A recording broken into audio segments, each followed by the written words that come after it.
Trend Pakistan اور میں ہوں سعید طاہرہ۔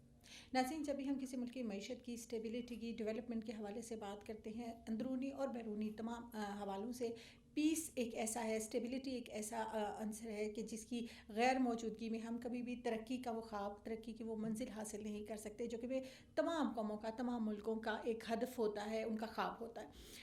ہمارے ملک میں اگر ہم دیکھیں تو گزشتہ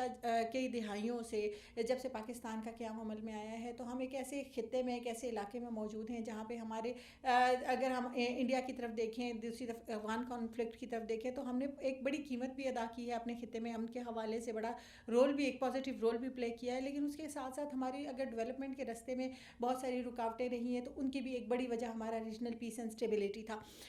ابھی اگر ہم موجودہ صورتحال کی طرف دیکھیں تو تقریباً 1 سال کا عرصہ ہو چکا ہے کہ جب انڈین گورنمنٹ کی طرف سے کشمیر کی حیثیت کو، لداخ کی حیثیت کو چینج کرنے کی کوشش کی گئی تھی، اور پھر اس کے بعد بھی ہم دیکھتے ہیں کہ تمام تر کرونا کی جو بھی سچویشن بنی ہے، اس کے باوجود بھی انڈیا کی طرف سے پاکستان میں مختلف حوالوں پہ، لائن آف کنٹرول پہ ہمیں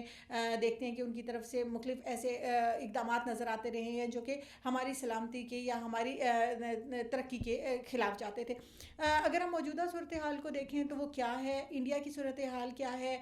کشمیر کا مسئلہ کیا ہے، دوسری جانب اگر ہم لداخ اور چائنا اور انڈیا کا جو ایک کانفلکٹ ہے اس کے حوالے سے بھی بات کریں، تو یہ وہ تمام تر چیزیں ہیں جو کسی نہ کسی حوالے سے اس پورے ریجن کے پیس اینڈ اسٹیبلٹی کو متاثر کر رہی ہیں۔ آج کے پروگرام میں ہم اسی حوالوں سے بات کریں گے۔ ہمارے ساتھ موجود ہیں ریسرچ اسکالر ہیں خرم عباس سر، اسلام آباد پالیسی ریسرچ انسٹیٹیوٹ سے۔ بہت شکریہ سر ہمارے ساتھ ٹائم دینے کا۔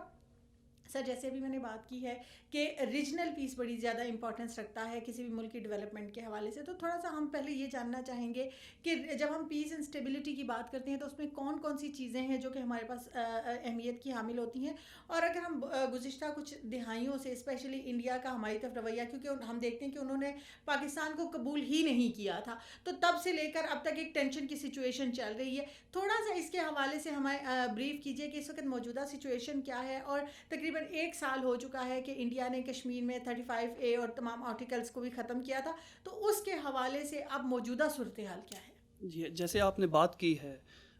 جتنا بھی آپ اگر دنیا کی سیاست کو اور جغرافیہ کو جتنا بھی آپ پڑھیں، آپ کو محسوس ہوگا کہ جہاں جہاں قومیں اپنے جو ٹیریٹوریل ڈسپیوٹ سے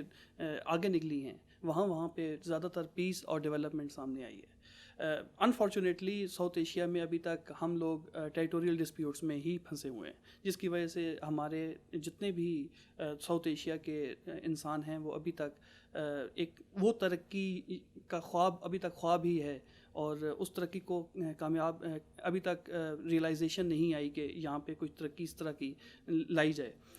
اگر آپ دیکھیں تو تقریباً آج 340 دن لگ بھگ ہو چکے ہیں آرٹیکل 370 کو، جس کی وجہ سے کشمیر کے اندر جو بنیادی حقوق ہیں لوگوں کے، 80 لاکھ لوگ تقریباً آج بھی گھروں میں اپنے محصور ہیں، تمام بنیادی حقوق سے محروم ہیں، بنیادی سماجی اور معاشی حقوق سے محروم ہیں۔ اس میں اگر آپ پری 370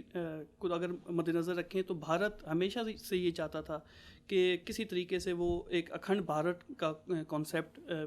کو ہی قائم رکھے، اور اس نے اسی لیے پاکستان کی حیثیت کو بھی تسلیم نہیں کیا۔ مگر جیسے ہی پاکستان کی آزادی کے بعد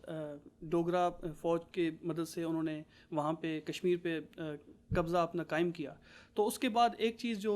ہمیشہ سے کوشش رہی ہے وہ یہ رہی ہے کہ جتنے بھی انڈین کانگریس ہے یا آگے جتنے بھی رائٹ ونگ جو ہندوز ہیں، انہوں نے کوشش کی ہے کہ کسی طریقے سے کشمیر کی جو ایک خصوصی حیثیت ہے انڈر آرٹیکل جو UN کے آرٹیکلز ہیں، ریزولوشنز ہیں، اس حیثیت کو کسی طریقے سے ختم کیا جائے۔ پہلے انہوں نے کشمیر میں جو پرائم منسٹر کی حیثیت تھی وہ ختم کر دی، وہاں پہ چیف منسٹر لے آئے، وہاں پہ سپریم کورٹ ایبالش کر دیا، اور اسی طرح اب آرٹیکل 370 کو بھی ایبروگیٹ کر دیا پچھلے سال۔ اب اگر دیکھا جائے تو اس کی کئی وجوہات سامنے آتی ہیں۔ سب سے بنیادی وجہ جو تھی وہ نریندر مودی اور اس کی BJP کی پارٹی تھی۔ 2014 میں جب یہ اقتدار میں آئے تو انہوں نے وعدہ کیا تھا RSS اور جو الٹرا رائٹ ہندو ونگ ہے کہ ہم کشمیر کی بنیادی حیثیت کو ختم کریں گے، مگر اگلے 5 سال وہ اس حیثیت کو ختم نہیں کر پائے۔ مگر جب الیکشن کی کیمپین مودی نے شروع کی تو اس وقت کئی اسکالرز کا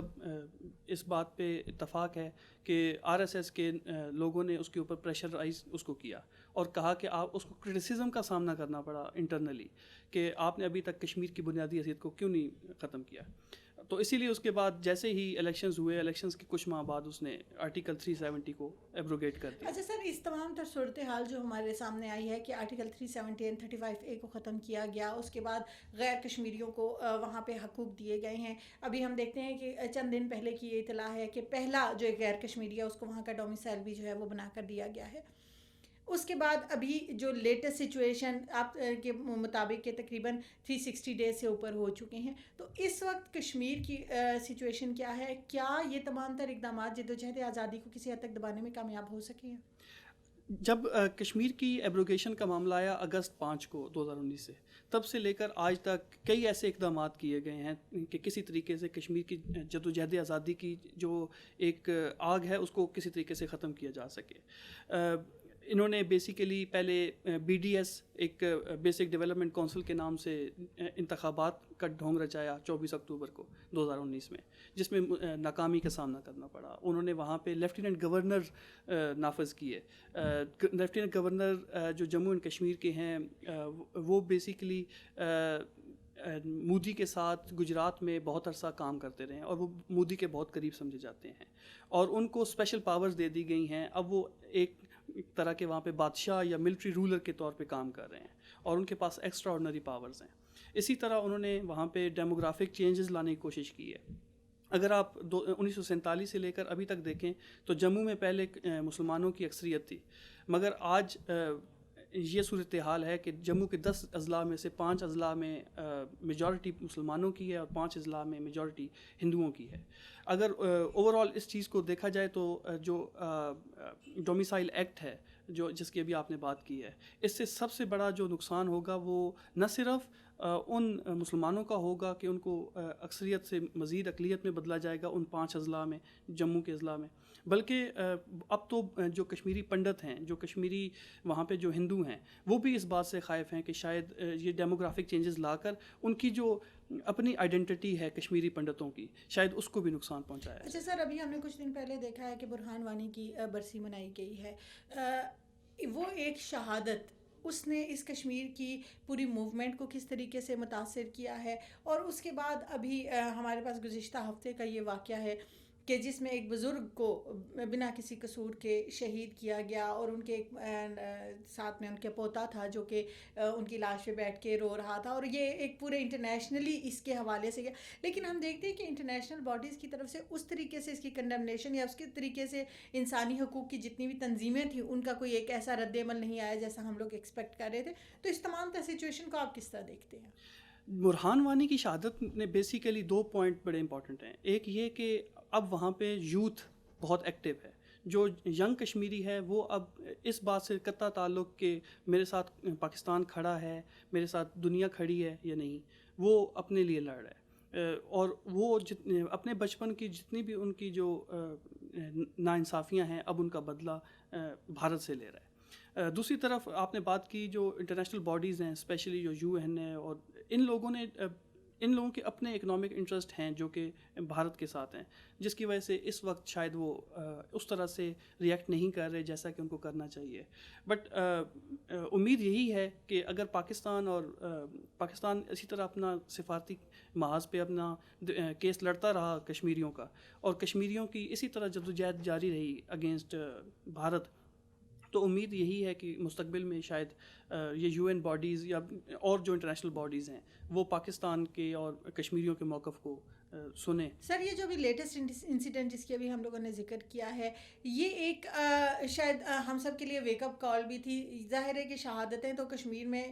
7 دہائیوں سے بلکہ اس سے زیادہ عرصے سے جاری ہیں جب سے وہاں پہ آکوپیشن کا عمل جاری ہے. لیکن اس طرح کی جو ایک تصویر ہے جو بڑی حد تک جھنجھوڑ دیتی ہے، جس میں ایک بے گناہ کا قتل تو ڈیفینیٹلی ہے ہی، لیکن اس کے ساتھ ساتھ ایک آنے والی جو ہماری نسل ہے، ہمارا جو مستقبل ہے، وہ بھی وہاں کہیں نہ کہیں اٹیچ ہے. تو یہ تمام تر چیزیں ہمارے ایک کشمیر سے متعلق پوائنٹ آف ویو کو اور بھارتی رویے کو زیادہ کس طریقے سے اجاگر کر رہی ہیں؟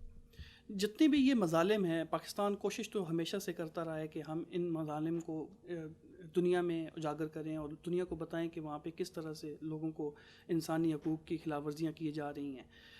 جس طرح کہ آپ نے ابھی ریسنٹ واقعہ بتایا ہے، ایسے واقعات ہمیشہ ایک لوگوں میں نئی روح پھونکتے ہیں، تاکہ وہ ان میں ایک نیا عزم آتا ہے تاکہ وہ ایسے مظالم کے خلاف آواز اٹھائیں. اب جیسے آپ نے اس بچے کی بات کی جو کہ اپنے نانا یا دادا کے میت پہ بیٹھا تھا اور رو رہا تھا، اب جیسے ہی سائیکولوجیکل امپیکٹ اس پہ ایسا پڑے گا کہ اب جیسے ہی وہ بڑا ہوگا تو آٹومیٹیکلی اس کے اندر وہ نفرت پروان چڑھے گی ان بھارتیوں کے خلاف جنہوں نے اس کے نانا یا دادا کو شہید کیا. ایک بات جو پازیٹیو پوائنٹ ہے وہ یہ ہے کہ آج بھی کشمیری جو بھی مر رہے ہیں، جتنے بھی کشمیری شہید ہو رہے ہیں، وہ آج بھی پاکستان کے کفن میں ان کو دفنایا جا رہا ہے. اور مجھے امید ہے کہ یہ جو جدوجہد اور جو جنگ ہے یہ آزادی کے لیے، اس کے دور نتائج ضرور مثبت اثرات سامنے آئیں گے. اچھا سر، اب ہم آتے ہیں کہ ابھی ہم دیکھتے ہیں کہ انڈیا کیا دوسری طرف جو ایک ڈسپیوٹ چل رہا ہے وہ چائنا کے ساتھ چل رہا ہے لداخ کے معاملے پہ، کیونکہ 35A اور 350 کی جب ہم بات کرتے ہیں تو اس میں کشمیر کے ساتھ ساتھ لداخ کو بھی شامل کیا گیا تھا. تھوڑا سا ہمیں اس ایشو کے حوالے سے بتائیے، تھوڑی سی اس کی ہسٹری کے بارے میں بتائیے کہ چائنا اور انڈیا کے درمیان یہ جو لداخ کا ایشو ہے یہ کیا ہے، اور ابھی اگر یہ مزید ایگریویٹ ہوا ہے تو اس کی وجوہات کیا ہیں؟ جب بیسیکلی اگر آپ انٹائر ہسٹری کو دیکھیں، بھارت اور چین کے درمیان جتنے بھی کانفلکٹس ہیں، بنیادی طور پر ان 3,500 کلومیٹر کی سرحد جو دونوں ملکوں کے درمیان ہے، اس میں 3 جگہوں پہ ان کے بنیادی اختلافات ہیں. ایک اروناچل پردیش، وہ اس وقت بھارت کے پاس ہے. دوسرا سکم، وہ بھی اس وقت بھارت کے پاس ہے. اور تیسرا لداخ. ان تینوں پہ بھارت بھی اپنا قبضہ کیا ہوا بیٹھا ہے. دوسری طرف چائنا سمجھتا ہے کہ یہ اس کے علاقے ہیں. اب جب لداخ کو انہوں نے اپنی یونین ٹیریٹری میں شامل کر لیا تو آپ کو یاد ہوگا کہ 5 اگست کو جب انہوں نے امت شاہ نے یہ ریزولوشن پاس کی ایبروگیشن آف 370 آرٹیکل کی، تو اس کے دوسرے دن اس نے لوک سبھا میں یہ اعلان کیا کہ اب لداخ اور یہ اسکائی چین یہ ہمارے ایریاز ہیں اور اس پہ بھارت کی سوورنٹی ہوگی. اس کے کچھ دنوں بعد بھارت نے اپنے سرکاری سطح پر کچھ نقشے جاری کیے. ان نقشوں میں انہوں نے لداخ اور اسکائی چین کو اور وہ بھی بھارت کا علاقہ تسلیم کیا. اس کے علاوہ انہوں نے آزاد جموں کشمیر کو بھی بھارت کا حصہ تسلیم کیا. اب اس سے 2 چیزیں سامنے آتی ہیں. ایک یہ کہ جب یہ علاقے جتنے بھی اگر بھارت کا حصہ تسلیم کر لیا جائے تو اس سے پاکستان اور چائنا آپس میں پڑوسی ممالک نہیں رہتے، درمیان میں بھارت آ جائے گا، جس سے جو سی پیک جو پاکستان چائنا کا جو آپس میں معاہدہ ہے معاشی، تو اس پہ نظر لگتی. یہ اسٹریٹجک لیول پہ بھی پرابلم آتی اور آگے چل کے یہ اکنامک لیول پہ پرابلم آتی. جو ریئیکشن چائنیز کی طرف سے آیا ہے وہ میرا خیال ہے کہ وہ ان آفیشیل جو نقشے سامنے آئے ہیں وہ، اور امت شاہ کا بیان، اور اس کے بعد اس بات پہ شاید چائنیز نے اتفاق کر لیا کہ شاید نریندر مودی اور BJP اور RSS یہ لوگ شاید اکھنڈ بھارت کے لیے شاید کسی حد تک آگے جا سکتے ہیں. تو اسی چیز کو شاید روکنے کے لیے وہ ان چیزوں میں پھر چائنا نے اپنا ریئیکشن. اچھا سر، اگر ہم لداخ کی جغرافیکل پوزیشن کو دیکھتے ہیں تو تھوڑی سی ہمیں اس کی جغرافیکل سچویشن کو بتائیے کہ وہ کیسے متاثر کرے گی پاکستان اور چائنا کو، اور دین جیسے آپ نے بات کی کہ سی پیک پہ بھی وہ کسی نہ کسی حوالے سے اثر انداز ہو رہی ہے. اور اس کے علاوہ ہمیں یہ بھی بتائیے کہ ابھی جو لیٹسٹ ڈسپیوٹ ہے یہ کیونکہ 35A اور 350 کو تو تقریباً 1 سال گزر چکا ہے، تو یہ ابھی ایگریویٹ ہونے کی وجہ کیا تھی؟ بھارت کافی دنوں سے وہاں پہ شاید کوشش کر رہا تھا کہ کسی طریقے سے وہاں پہ اپنی ملٹری انسٹالیشنز اپنی بڑھائے. ملٹری انسٹالیشنز بڑھاتے ہوئے مس کیلکولیشن ہے میرے رائے کے مطابق بھارت کے طور پر. مودی اور BJP نے شاید سمجھا کہ ابھی کووڈ کا معاملہ بھی کافی گرم ہے، چائنا کووڈ سچویشن سے نکل رہا تھا، اس کی اکانومی پہ بھی کافی ضرب پڑ رہی تھی اور دنیا بھی کووڈ کے معاملے میں اور اس معاملے میں سرگرم تھی. تو بھارت کی مس کیلکولیشن میں تو کہوں گا کہ انہوں نے یہ خیال کیا کہ اس وقت موقع اچھا ہے بھارت کی وہاں پہ انسٹالیشنز کو بڑھایا جائے لداخ کے ایریا میں اور اسکائی چین کے ایریا میں. اور اسی اور ان کا خیال تھا کہ شاید ریئیکشن اس طرح کا نہ آئے چائنا کی طرف سے. تو اسی مس کیلکولیشن کی وجہ سے ان کو یہ ہزیمت کا سامنا کرنا پڑا. اچھا سر، جیسے ہم لوگ کشمیر کو دیکھتے ہیں، کشمیر کا تو معاملہ یہ ہے کہ وہاں پہ اکثریت، کیونکہ تقسیم کے وقت ہم دیکھتے ہیں کہ یہ وہ علاقے تھے کہ جہاں پہ مسلم اکثریت تھی، لیکن اس کے باوجود اس پہ قبضہ کیا گیا. لداخ کی اگر ہم سچویشن کو دیکھتے ہیں تو اس کی پاپولیشن کی کیا سچویشن ہے وہاں پہ؟ کیا ہندو آبادی یا کون سے جو لوگ ہیں وہ زیادہ ہیں، اور وہاں کے جو ریزیڈنٹ ہیں ان کا رجحان کس طرف ہے؟ لداخ بذات خود تو ان کا رجحان زیادہ تر تو بی جے پی اور ہندوؤں کی طرف ہی زیادہ ہے، بھارت کی طرف. لیکن لداخ کو اگر ہم صرف الگ حصہ کے طور پہ دیکھیں گے تو یہ پھر تھوڑا مشکل ہو جائے گا. لداخ جموں اینڈ کشمیر کے ساتھ ملا کر ہی دیکھنا پڑے گا. ایون جو یو این کی ریزولوشنز ہیں ان کے مطابق بھی لداخ اس وقت ڈسپیوٹڈ ٹیریٹری ہے، مگر بھارت نے اس کو اب اپنا یونین ٹیریٹری کے لیے الگ سے کر لیا ہے. ایک اور جو میں سمجھتا ہوں کہ اسٹریٹجک امپلیکیشن آئے گی وہ یہ ہے کہ اس وقت بھارت اپنے آپ کو چائنا کے سامنے بہت کمزور محسوس کر رہا ہے، اور وہ پیش کیا انٹرنیشنل لیول پہ اپنے آپ کو اس طرح کمزور پیش کروا رہا ہے کہ جیسے شاید چائنا اس کی ٹیریٹری کو قبضہ کر لے گا اور اس کو شاید کمزور سمجھ کے اس کو مزید اس کو دبا لے گا. لیکن یہ چیزیں آگے جا کر پاکستان اور چائنا دونوں کے لیے نقصان دہ ہو سکتی ہیں. بھارت نئے دفاعی معاہدے کر سکتا ہے امریکہ کے ساتھ اور ویسٹ کے ساتھ، کیونکہ اس وقت امریکہ اور بھارت دونوں کی جو اسٹریٹجک انٹرسٹ ہیں وہ یہاں پہ کنورج ہو رہے ہیں. اور ہو سکتا ہے کہ آگے جا کر شاید انڈیا اسی جتنا بھی یہ ابھی ایپیسوڈ ہوا ہے جون میں اور مئی میں، شاید اس بنیاد پر وہ نئے دفاعی معاہدے شروع کر دے اور نئے ہتھیاروں کی ریس جو ہے اس پورے خطے میں وہ بڑھ جائے. اچھا سر، اگر ہم یہ دیکھتے ہیں کہ اس وقت انڈیا کے پاکستان کے ساتھ تو ڈسپیوٹ کافی عرصے سے چل رہے ہیں،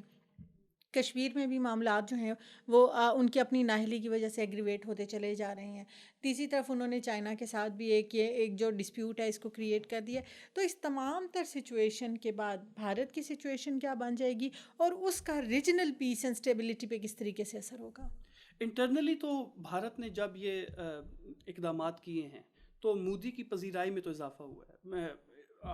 جہاں پہ اس نے آر ایس ایس کو خوش کر دیا ہے. دوسری طرف اس کا ایک اور نقصان یہ بھی ہو سکتا ہے کہ بھارت کو جو ہزیمت کا سامنا کرنا پڑا ہے چائنا کے سامنے، ہو سکتا ہے کہ شاید وہ اس ہزیمت کا ایک جواز کرتے ہوئے اور کوشش کرے کہ اس سے توجہ ہٹائیں، اور اس توجہ ہٹانے کے لیے وہ شاید وہ پاکستان کے اوپر کوئی